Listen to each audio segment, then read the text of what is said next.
Hey guys, welcome back to the channel. Just to let you know, we do have an Instagram now. It's called Book Life Reads, so don't forget to go check it out. And it'll have the books that we've previously read and the upcoming books and maybe some polls on what you want to listen to be read. In Search of April Raintree, Chapter 7. Once we arrived at the Children's Aid Office, arrangements were quickly made for me to attend St. Bernadette's Academy, but they were now on their spring break. I waited that whole morning in the waiting area, not quite sure I wasn't dreaming all this. I would actually be going to an academy. Rich girls went to academies. When Mr. Wendell came back late in the afternoon, he brought back news that topped my excitement. I was going to the Steindals to be with Cheryl until the spring break was over. All of this excitement was inside me. Outwardly, I might have smiled slightly, but I was now used to keeping my feelings to myself. When we arrived at the Steindals' place in Bird's Hill, Cheryl was waiting for me on the veranda. When she saw our car pull into the driveway, she bounded off the steps and came running up to greet me. She was practically jumping up and down. I greeted her in a cool, reserved manner and then put an injured look on her face. At the time, only Cheryl and Mrs. Steindl were home. Their own daughter was away in the city for the holidays, visiting an older sister. After Mr. Wendell made sure I was settled in, he left. I had lunch while Cheryl chatted away. Mrs. Steindl seemed nice enough, but she didn't attempt to join in Cheryl's questions. Cheryl seemed used to her being quiet because she wasn't the least bit self-conscious about what she said. After lunch, she was anxious to show me her horse. You know what I used to think about doing all the time? Cheryl asked me as I admired the horse. What? I used to think of riding him to the de Rosiers and rescuing you from them. But then I probably would have gotten lost, and I couldn't figure out how to feed and water the horse. Anyways, Mr. Sell only gave me the horse to ride, not for keeps. If I had taken him, I'd have been a horse thief. While I smiled, Cheryl seemed to ponder for a minute before she spoke again. April, how come you didn't seem very glad to see me? I was, Cheryl, really. It's just that I'm used to keeping the way I feel inside. I've been doing that for practically 5 years now, maybe even longer. I don't know. It just seems it's safer not to show your feelings. Like, if the Steindls were mean people, or even Mr. Wendell, and they saw that we liked being together, they might try and keep us apart. Remember de Rosier did that? Yeah, I guess you're right. After that, Cheryl and I talked every minute that we could, catching up on things we didn't say in letters. It must have made up for all the laughing I didn't do while I was living at the de Rosiers. But too soon, I had to leave for school. I finished my grade 10 at St. Bernadette's Academy. When I had been living at the Dion's, I had known nuns, and they were okay people. I was able to relax and then convent. A daily routine was followed. I made friends with a lot of the boarders. The only thing that they spoke of their friends and families back home, and I had no one to speak of, except Cheryl. It wasn't until June that I came up with an outright lie and excuse for being with the Children's Aid. I told my friends that my parents died in a plane crash. I didn't plan on that lie. It just came out on the spur of the moment when I was being asked about my family. They were so sympathetic towards me that I knew I would never be able to take those words back. I credited my ability to make friends easily to the fact that none of them knew I was part Indian. My summer holiday that year were simply wonderful. The Steindls had agreed to take me for the 2 months. Mr. Steindl taught me how to ride. Sometimes we would all go out riding, even Mrs. Steindl, who looked out of place in her pair of jeans and cowboy boots. When I became a good enough rider, Cheryl and I were allowed to go camping overnight by a small creek about 4 miles away. The first time, Mr. Steindl rode over in the evening and helped us set up the tent. One night, when we were sitting in front of our small fire, Cheryl told me the things she had dreamt of when we lived together at the de Rosiers. Remember how I used to look at your geography book? Yeah. And daydream? Well, I used to think that when Mom and Dad got better and took us back, we could move to BC. Move to the BC Rockies and live like olden day Indians. We'd live near a lake and we'd build our own log cabin with a big fireplace, and we wouldn't have electricity probably. We'd have lots and lots of books. We'd have dogs and horses, and we'd make friends with the wild animals.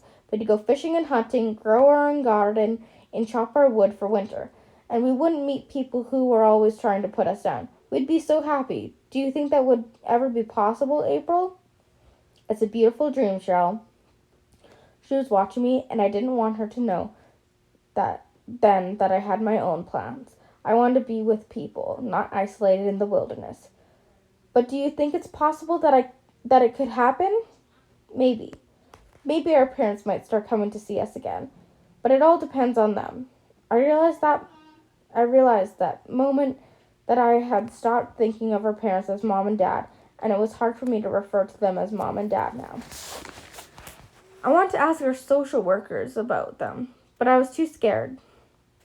I didn't know why. I still think about us living out there together. When I'm feeling down, that picks me up. Mom and dad would come real healthy again. I always think of dad as a strong man. He would have been a chief or a warrior in the olden days, if he had been pure Indian. I'd sure like to know what kind of Indians we were. And Mom was so beautiful to me.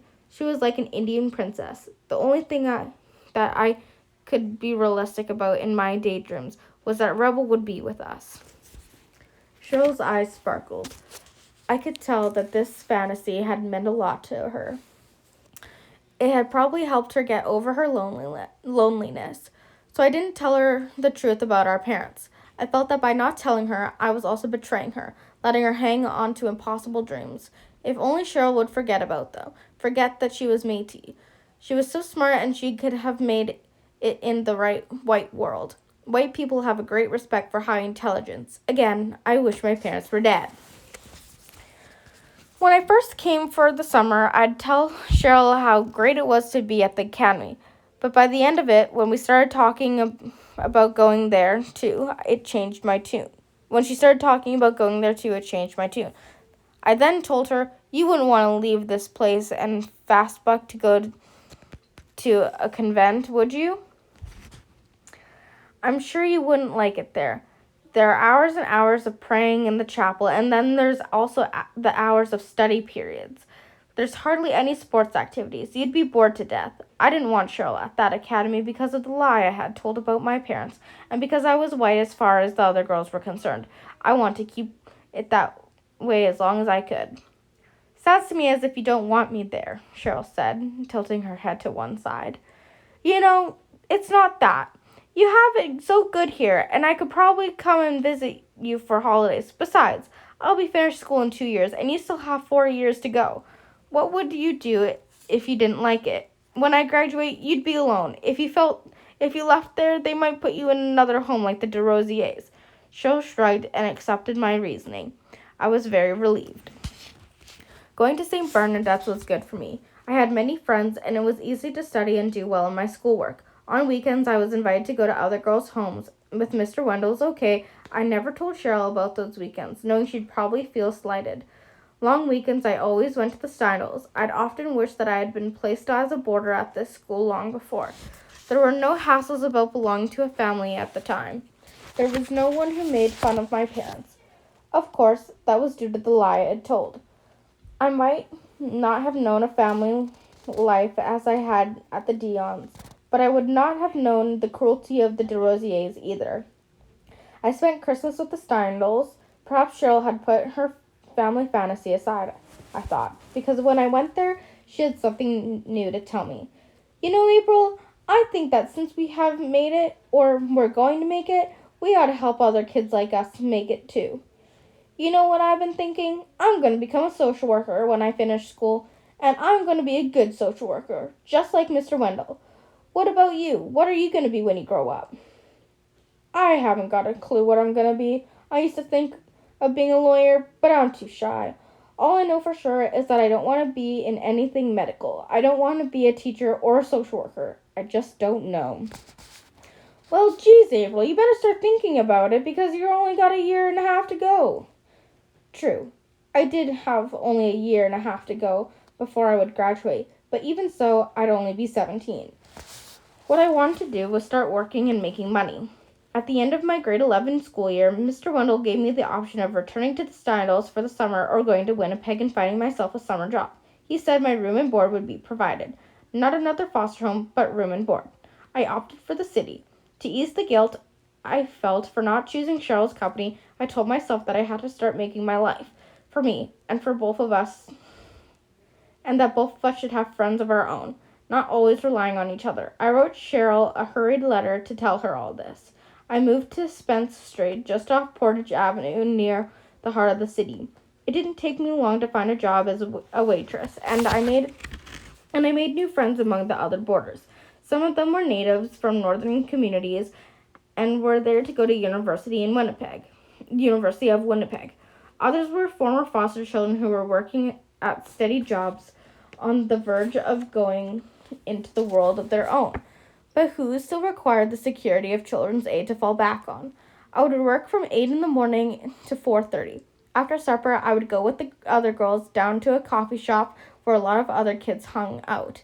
On Fridays and Saturdays, we would all go to the Hungry Eye to discloth the Portage Avenue near Carlton. The people I met at the discloth were fascinating to me. From the musicians who played in the bands to the individuals with whom I made friends. I liked the way they dressed and I liked the way they danced. They were good and bad at the same time. Good in that the native girls I saw were beautiful and sure of themselves. Good in that the natives could go with whites and no one laughed. Good in their open acceptance of others. Bad in that they went shoplifting, drank liquor, and even though they were underage, and had easy sexual relationships with each other.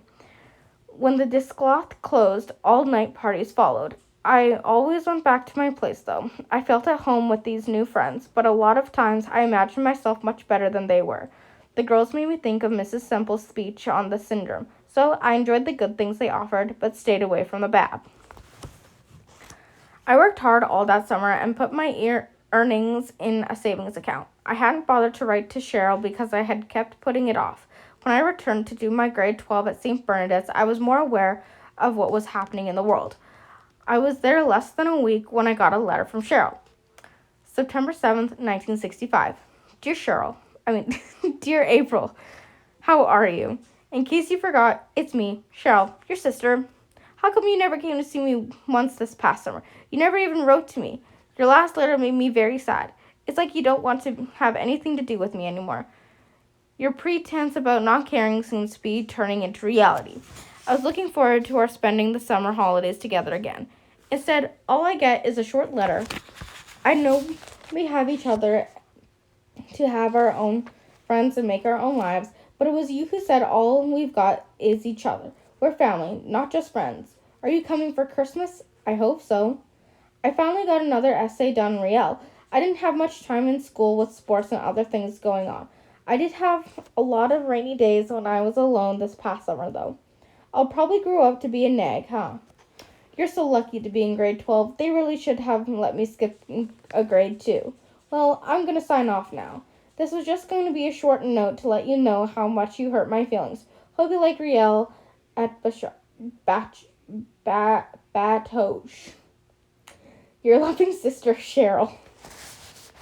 I felt guilty all over again after I had read the letter. She was right. I should have written to her and given her my address in the city. I should have made a special effort to go and see her. I tried to imagine myself in her place. Yes, she must have felt abandoned by me, more than she showed in her letter. I had to write her a long letter to make up for it. I've sent her lavish compliments on her essay. It was quite extraordinary for someone her age, but it had no big effect on me. Riel and Dumont, they were men of the past. Why dwell on it? What concerned me was my future, and the essay proved my point once again. White superiority had conquered in the end. By Christmas, I had decided what I was going to do. Some of the girls had talked of becoming secretaries. That sounded good enough for me. I would take a secretarial course after I graduated. Over the Christmas holidays, I told Cheryl my plans. She was disappointed. She was sure I could do something better, like become a psychologist or something. She figured I would be wasting my life away. I told her she was beginning to sound like one of those ambitious white mothers who scorned so much. We teased each other back and forth, but I knew she was serious. She really did want me to attend university, and, of course, she was still set on becoming a social worker.